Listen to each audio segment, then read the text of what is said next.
सभी भक्तों को श्री शिवाय नमस्तुभ्यं हर हर महादेव ओम नमः शिवाय।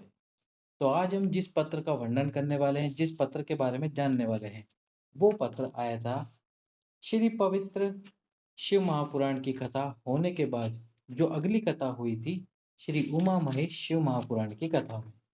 पत्र लिखने वाली थी ममता जी, जिन जो कि छत्तीसगढ़ की रहने वाली थी। उन्होंने पत्र में बताया, क्या बताया कि गुरुजी, मेरी एक बेटी है और मेरी उस बेटी के होने के बाद में मुझे और कोई संतान नहीं हो पाई। लगभग 19 साल निकल गए पर मेरी कोई संतान नहीं हो पाई।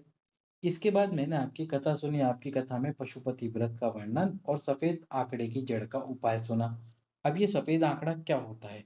एक वृक्ष होता है जिसे आंख का पुष्प यानी आंकड़े का पुष्प कहा जाता है और इसमें फूल आते हैं दो तरह के, एक पीले, एक तो गुलाबी कलर के या पर्पल कलर के, और एक आते हैं सफेद कलर के। तो आपको सफेद कलर के पुष्प वाला पेड़ ढूंढना है। यदि आपने अभी तक ये पेड़ ना देखा हो ये, तो आप एक काम कर सकते हैं, गूगल पे सर्च कर सकते हैं सफेद आंकड़े का पुष्प, तो आपको बहुत जल्दी ही सफेद आंकड़े के पुष्प दिख जाएगा। अब आपको ऐसा पुष्प देखकर उसकी जड़ निकालनी है। उस जड़ को शिव मंदिर में लेके जाना है।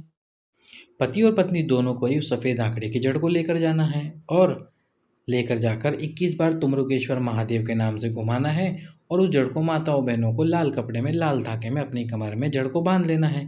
3 महीने तक उस जड़ को बांध के रखिए और प्रतिदिन एक पीपल का पत्ता शिवलिंग पे समर्पित कीजिए अवधूतेश्वर महादेव के नाम से। और अवधूतेश्वर महादेव के नाम से वो पीपल का पत्ता समर्पित करने के बाद में उस पीपल के पत्ते को गाय के दूध में उबालकर पीना शुरू कर दीजिए।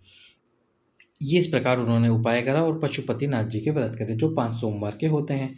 उनका गर्भ ठहरा, गर्भ ठहकर संतान प्राप्त हुई, पुत्र रत्न की प्राप्ति हुई।